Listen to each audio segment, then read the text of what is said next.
বিএনপির ভারপ্রাপ্ত চেয়ারম্যান জনাব তারেক রহমান, আপনাকে আমাদের অনুষ্ঠানে স্বাগত জানাই। ধন্যবাদ। আমাদের শুভেচ্ছা এবং কৃতজ্ঞতা জানবেন। আমাদের সাথে আরো থাকছেন সজীব ওয়াজেদ জয়, আপনাকে আমাদের অনুষ্ঠানে স্বাগত জানাই। আমি প্রথম প্রশ্ন নিয়ে একটু সজীব ওয়াজেদ জয় আপনার কাছে আসতে চাই। আমাদের প্রথম যে প্রশ্ন সেটি হচ্ছে যে আমরা দেখেছি যে 5ই আগস্টে ক্ষমতার পট পরিবর্তন করে শেখ হাসিনা পালিয়ে যাওয়ার পরে তিনি ভার্চুয়ালি একটি জায়গায় তারপর দিনই ভার্চুয়াল বক্তব্য দিয়েছিলেন, বিভিন্ন অনুষ্ঠানে অনলাইনে সক্রিয় থাকছেন, বক্তৃতা দিচ্ছেন। দেশের পক্ষ থেকে এই দাবি আছে তাকে দেশে আসার, দেশে ফেরা উচিত, মানে সে সময়টা কখন হতে পারে? ওনার উদ্দেশ্য হচ্ছে অতি শীঘ্রই বাংলাদেশে ফিরে যাওয়া, রাজনীতি করার জন্য তিনি চান বাংলাদেশে ফিরে যেতে। এখন যেহেতু আমাদের দলকে আবার সংগঠিত করতে হচ্ছে, এটা তিনি করছেন। তিনি ভালো আছেন, তিনি এখন দিল্লিতে আছেন, আমার বোন ওনার কাছে আছেন, আমার বোন তো দিল্লিতে থাকেন। তিনি ভালো আছেন, তবে অবশ্য ওনার খুবই মন খারাপ। তিনি খুবই দুঃখিত যে দেশের জন্য ওনার বাবা জান দিয়েছেন, আমার পুরো পরিবার জান দিয়ে হারিয়েছে। যে দেশের জন্য তিনি জেল খেটেছেন, এত পরিশ্রম করেছেন, এত উন্নয়ন করেছেন, সেই দেশের মানুষ তাকে এইভাবে অপমান করে বের করে দেবে, তার উপর আক্রমণ করতে যাবে, এটা আমরা কেউ কল্পনা করতে পারিনি। এটা তো আপনার একটা তারা যে দাবি করছে যে এটা গণতান্ত্রিক আন্দোলন, এই মানুষ হত্যা করা, পুলিশের উপর হামলা করা, প্রধানমন্ত্রীর উপর হামলা করা, প্রধানমন্ত্রীর বাড়ির উপর হামলা করা, যা সবকিছু জ্বালাপোড়া করা, লুটপাট করা, এটা তো কোনো আন্দোলন নয়, এটা তো হচ্ছে এটা তো হচ্ছে সন্ত্রাস, জঙ্গি। বর্তমানে তো আপনারা দেখতে পাচ্ছেন যে এখন তো বাংলাদেশে যেভাবে সংঘর্ষ চলছে, জ্বালাপোড়া চলছে, তখন আপনার এটা শুরু হয়ে গেছিল এবং তারা সিদ্ধান্ত দিয়েছিল যে তারা গণভবনকে হামলা করবে। তখন তিনি কিন্তু দেশ ছাড়তে চাননি। আমরা পরিবার থেকে তখন ওনাকে কনভিন্স করলাম যে না, এরা শুধু প্রটেস্টার না, এরা তোমাকে হত্যা করে ফেলবে, তো তোমার দেশ ছেড়ে যেতেই হবে। সরকার পতন হওয়ার আগে থেকে আওয়ামী লীগের নেতা কর্মীর উপর বিভিন্ন জায়গায়, ঢাকার বাইরে এবং ঢাকার ভিতরেও হামলা চলছিল, তাদের কয়েকজনকে হত্যা করা হয়েছে।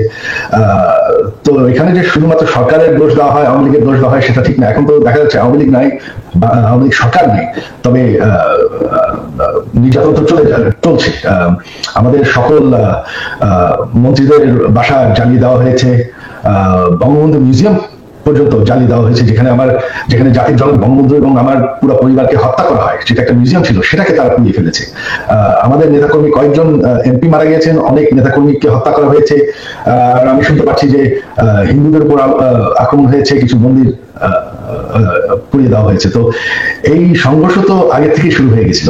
এটা তো এখন তো আমাদের সরকারের দায় নাই, আমাদের তো এখন আর এই সংঘর্ষের জন্য দায়ী না। দেশের জন্য এত করেছি, এই যে গত 15 বছরে আপনারা জানেন আমি ডিজিটাল বাংলাদেশ বানিয়েছি, এটা আমার স্বপ্ন ছিল।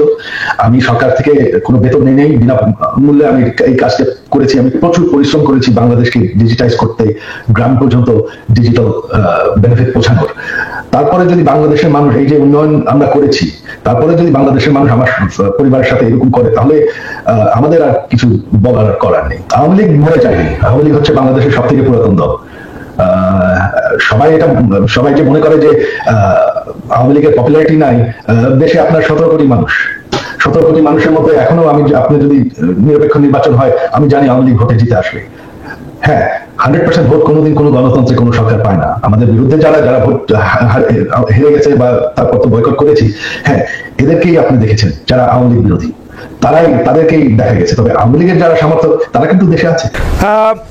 আরেকটি ব্যাপার সেটি হচ্ছে আমার আগেকার প্রশ্নের সাথে সম্পর্কিত, যে গণ অভ্যুত্থানের মুখে শেখ হাসিনার দেশ ছেড়ে পলায়ন, আওয়ামী লীগের নিষ্ক্রিয়তা, এক ধরনের মানে আওয়ামী লীগ দেশের রাজনৈতিক প্রেক্ষাপট থেকে বাদ হয়ে গেছে। কেউ আমাদের মিডিয়ার ভাষায় কেউ বলছেন যে একটা -1 হয়ে গেছে।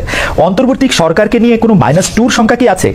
আমার সাথে অন্যায় হয়েছে, অবিচার হয়েছে, আমার পরিবারের সাথে হয়েছে, আমার বাবাকে হত্যা করা হয়েছে, আমার মায়ের সাথে অন্যায় করা হয়েছে, তাকে অত্যাচার করা হয়েছে, আমার ভাই মৃত্যুবরণ করেছে এই অত্যাচারের কারণে।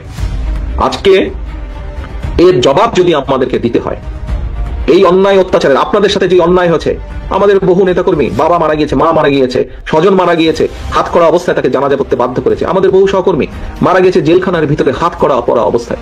পলাতক স্বৈরাচারের সঙ্গে সঙ্গে তার অবৈধ মন্ত্রী, এমপি, বুদ্ধিজীবী বা বিচারপতি, বায়তুল মোকাররমের খতিব, প্রেস ক্লাবের সভাপতি, সম্পাদক কিংবা কতিপয় সাংবাদিকের পলায়নের মধ্যে দিয়ে আবারও প্রমাণিত হয়েছে অবৈধ রাষ্ট্রশক্তি নয়, বরং শেষ পর্যন্ত জনগণের রায় কিন্তু চূড়ান্ত, যে আওয়ামী লীগ স্বাধীনতা একসাথে যায় না। আওয়ামী লীগ আর গণতন্ত্র একে অপরের শত্রু। অপরদিকে বিএনপির কাছে গণতন্ত্র, বাক, ব্যক্তি আর স্বাধীনতা, সংবাদপত্রের স্বাধীনতা নিরাপদ। বিতাড়িত স্বৈরাচারের পলায়নের পর গণতান্ত্রিক আমি জনগণের আকাঙ্ক্ষা পূরণে এক বিশাল দায়িত্ব নিয়ে আজকের অন্তর্বর্তীকালীন সরকারের যাত্রা শুরু হয়েছে। তবে গণতন্ত্রের পক্ষে সকল শক্তি এবং সাংবাদিক সমাজকে সতর্ক থাকা দরকার। আমাদের গণতন্ত্র প্রতিষ্ঠার যে চলমান যাত্রা বাধাগ্রস্ত করতে কিন্তু এরই ভিতরে নানা রকম ষড়যন্ত্র শুরু হয়েছে, যা এর ভিতরে অনেক বক্তা তাদের বক্তব্য এরই ভিতরে তুলে ধরেছেন। বিতাড়িত স্বৈরাচার এবং তাদের দোসর চক্র নানা কৌশলে আবারও মাথাচাড়া দিয়ে ওঠার অপচেষ্টা শুরু করেছে। অপশক্তি দেশের ভেতরে এবং বাইরে থেকে বাংলাদেশের পক্ষের শক্তির মধ্যে ভুল বোঝাবুঝি সৃষ্টির পায়তারায় লিপ্ত হয়েছেন।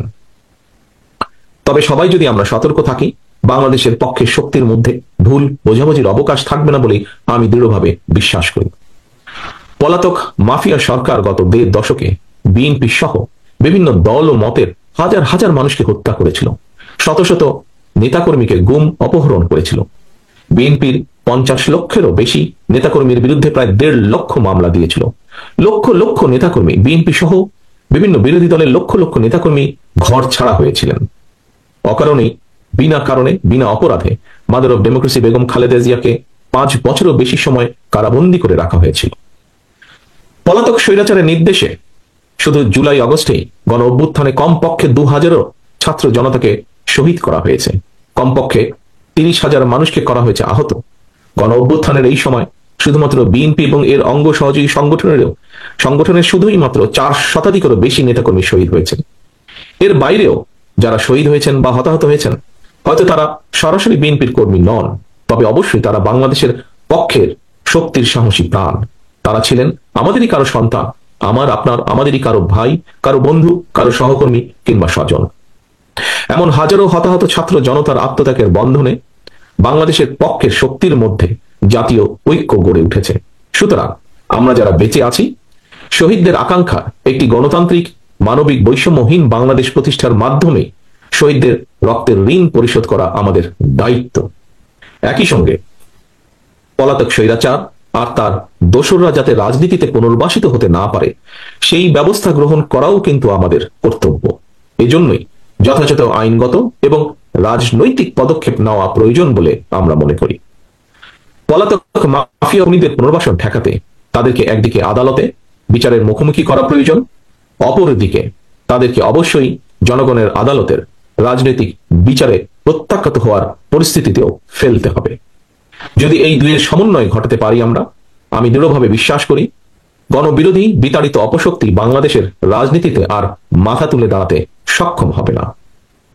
খুনি, লুটেরা, মাফিয়া এবং স্বৈরাচারী রাজনৈতিক অপশক্তিকে বাংলাদেশের রাজনীতিতে অপ্রাসঙ্গিক করে দিতে হলে জনগণের রাজনৈতিক ক্ষমতায়ন প্রয়োজন। ভোটের অধিকার প্রয়োগের সুযোগ পেলেই জনগণ তাদের রাজনৈতিক ক্ষমতা প্রয়োগ করে গণহত্যাকারী, খুনি, লুটেরা, পলাতক স্বৈরাচার এবং তাদের দোসরদেরকে রাজনীতির মাঠ থেকে বিদায় করে দিতে সক্ষম হবে। এ কারণেই বিএনপি মনে করে সংস্কার কার্যক্রমের পাশাপাশি একটি যৌক্তিক সময়ের মধ্যে অবাধ, সুষ্ঠু, নিরপেক্ষ নির্বাচন অনুষ্ঠান অবশ্যই প্রয়োজন।